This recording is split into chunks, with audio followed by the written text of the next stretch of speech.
Halo semuanya, selamat datang kembali di video analisa harian XAU/USD bersama Mandana. Ini adalah analisa harian XAU/USD pada hari ini, tanggal 13 Maret 2023, hari Senin. Seperti biasa, jika teman-teman suka dengan videonya, teman-teman jangan lupa like dulu videonya, subscribe bagi yang belum subscribe, hidupkan lonceng dan di-share. Yang sekiranya memerlukan analisa harian XAU/USD pada hari ini. Jadi sebelum saya mulai, seperti biasa disclaimer dulu bagi teman-teman semua. Jadi yang baru nonton dan juga yang sudah nonton pasti sudah tahu. Disclaimer dulu bahwa semua analisa yang diberikan oleh Mandana di sini adalah bersifat edukasi. Di sini tidak ada paksaan ataupun menyuruh teman-teman untuk mengikuti apa yang ada di dalam video analisa. Karena sekali lagi, setiap pemilihan open posisi open itu buy dan sell itu kembali lagi menjadi tanggung jawab teman-teman sendiri. Karena itu merupakan akun trading teman-teman semua. Dan di sini kita sama-sama belajar bagaimana menganalisa suatu market dan bagaimana kita bisa menganalisa suatu market supaya kita tahu bagaimana pergerakan ataupun bagaimana kita bisa memprediksi pergerakan arah market selanjutnya, apakah bergerak naik atau bergerak turun atau seperti apa. Jadi walaupun di sini teman-teman berbeda pandangan dengan analisa di dalam video ini, tidak apa-apa. Tapi jika teman-teman menganggap video ini sebagai bahan referensi dalam menganalisa, saya ucapkan banyak terima kasih. Oke, langsung aja kita ke dalam videonya ya. Jadi seperti yang saya bilang, analisa fundamentalnya yang dimana data NFP itu buruk ya, dan juga data tingkat pengangguran itu buruk, yaitu 3,6%. Lalu juga pada saat di market review itu juga sudah saya jelaskan yang dimana adanya bank Silicon Valley Bank itu mengalami collapse ya, yang dimana ini kan saya kasih berita dulu mungkin ya. Jadi secara berita di sini dari CNBC yang dimana US government step in and says people with money deposited SVB will be able to access their money. Jadi kalau dilihat bangkrutnya Silicon Valley Bank itu dianggap hal yang gawat karena kan pasti ada aja orang yang punya tabungan di Silicon Valley Bank. Nah, seperti itu. Jadi karena hari Jumat kemarin Silicon Valley Bank dianggap kolaps, dianggap sudah tidak bisa mampu membayar. Di sini akhirnya pemerintah Amerika melalui The Fed dan juga ada otoritas finansial keuangannya itu membantu daripada Silicon Valley Bank untuk bisa mencairkan seluruh tabungan yang ada di bank tersebut, maksudnya itu seluruh warga yang punya tabungan di Silicon Valley, sehingga warga yang menabung di Silicon Valley itu punya akses untuk mendapatkan hak uang mereka kembali, seperti itu ya. Jadi di sini berita ini keluar tadi banget jam 3 jam yang lalu, sini jam 6.16 ya. Jadi ya berita ini sangat berdampak sangat luar biasa karena kalau kita lihat pagi ini ya, pada saat market open itu mengalami lonjakan sangat luar biasa. Walaupun ini dampak daripada NFP, ini juga dampak daripada Silicon Valley Bank yang mengalami collapse. Jadi market Asia itu bisa dibilang kaget ya, seperti biasa. Jadi apapun yang terjadi di market Amerika ya, market Asia itu kan ibaratnya belum mendapatkan jatah. Jadi kalau dilihat ketika market Amerika itu sudah open posisi dan sebagainya, maka untuk market Eropa dan market Asia itu belum mengalami hal apapun. Jadi ya, pasti di pagi hari ini pasti akan terjadi gap ya, beberapa broker pasti di sini akan terjadi gap ya. Terjadi gap atau enggak terjadi spike yang sangat luar biasa tinggi tadi jam 6 pagi ya. Terus sekarang bagaimana? Apakah kita bisa open posisi akibat dari dampak SVB collapse dan juga data NFP yang buruk di hari Senin?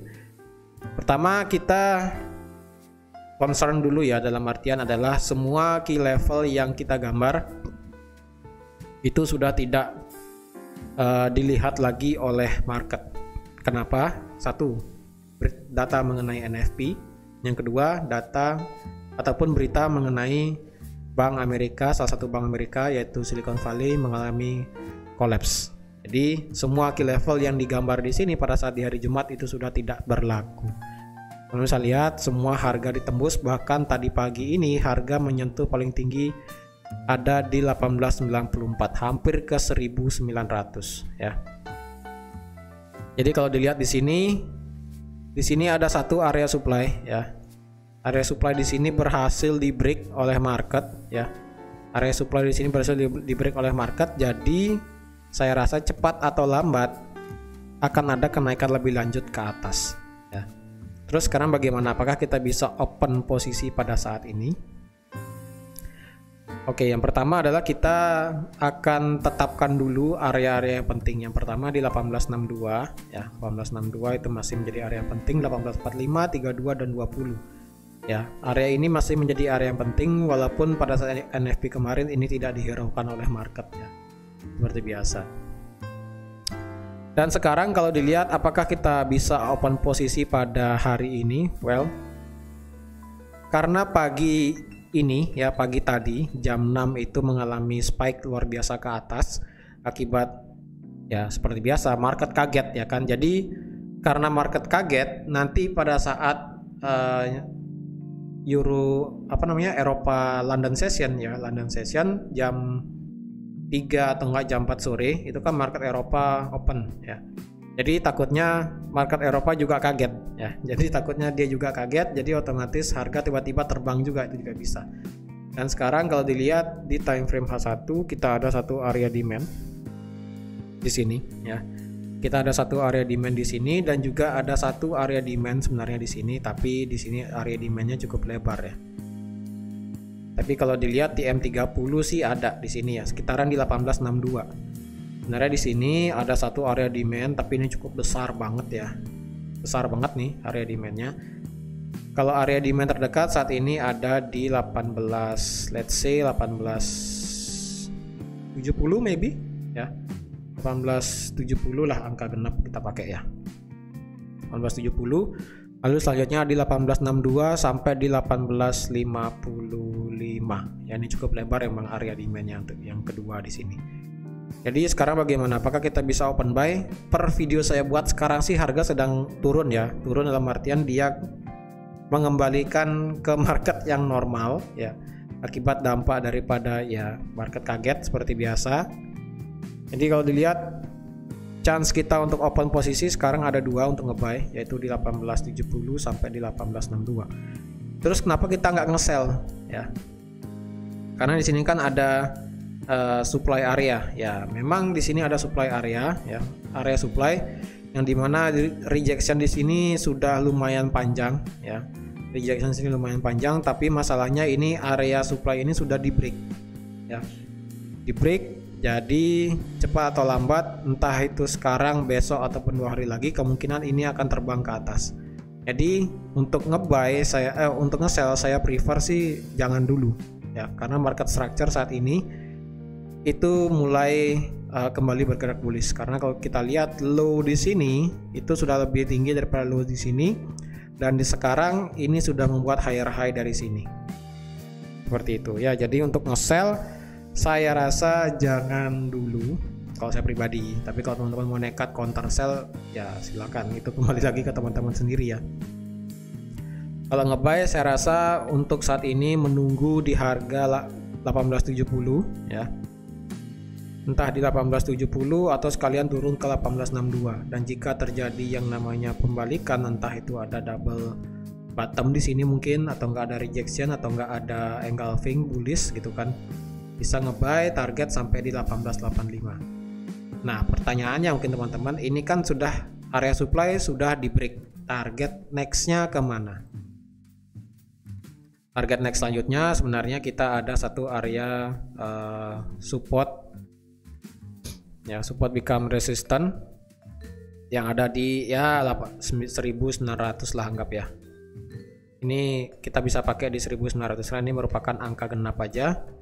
Jadi ketika dia melewati 1885, target selanjutnya adalah di 1900. Ketika 1900 itu sudah lewat, maka next targetnya itu bisa sampai di Nah, kalau kita lihat di daily ya, kalau nggak kelihatan di daily ya, di H4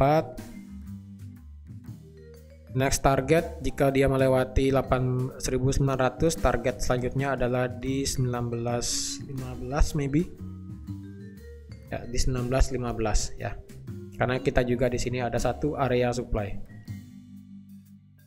atau enggak di sini merupakan area drop base drop. Jadi otomatis di sini merupakan target selanjutnya jika 1900 di break ya. Jadi di sini saya langsung gambar aja kemana arah pergerakan selanjutnya jika XAUUSD break 1900. Jadi untuk yang ngebuy, either dia untuk break 1885 secara langsung ya, misalnya harga turun tapi dia nggak menyentuh 1870, dia misalnya langsung break ke atas seperti ini, teman-teman bisa ngebuy dengan target terdekat di 1900, dan ketika dia break 1900 maka target selanjutnya adalah di 1915 ya. Bisa seperti ini. Jika dia ngebreak ke bawah ya, jika harga itu langsung bergerak ke bawah, entah apa yang terjadi, tiba-tiba dia turun gitu kan, nggak tahu. Secara hari ini sih kita nggak ada berita USD ya, hari Senin kita nggak ada berita USD. Market juga nggak ada libur saya rasa ya, hari Senin kita nggak ada market libur juga. Jadi pure pergerakan pada hari ini saya rasa dikendalikan oleh market seperti biasa akibat data dari NFP dan berita mengenai collapse-nya Silicon Valley Bank. Jadi jikapun dia turunnya palingan mentok sampai sini kayaknya 1860 mentok. Setelah itu mungkin dia bisa bergerak naik sampai ke 1885. Jadi bisa seperti ini. Kalau menurut saya pribadi sih seperti ini, karena nggak ada dampak yang menyebabkan XAUUSD itu untuk turun saat ini ya, apalagi berita collapse-nya bank, lalu juga data NFP yang jelek. Jadi saya rasa tidak ada alasan untuk saat ini XAUUSD bisa bergerak turun. Tapi kita tidak tahu apa maunya market, apakah tiba-tiba ada berita lagi ya kan, tiba-tiba ada breaking news seperti apa yang membuat XAUUSD itu turun, kita tidak tahu. Tapi secara yang sudah terjadi di hari Jumat kemarin, tidak ada alasan untuk XAUUSD bisa bergerak turun lebih jauh. Turunnya pun mungkin hanya sekedar koreksi kecil biasa, yang dimana kita bisa memanfaatkan tersebut untuk bersiap untuk open posisi buy nanti. Oke, jadi teman-teman sekian aja untuk analisa XAUUSD pada hari ini. Terima kasih sudah nonton video ini sampai habis. Terima kasih juga sudah like, share, dan subscribe seperti biasa. Dan sampai jumpa lagi di analisa harian XAUUSD selanjutnya. Bye-bye.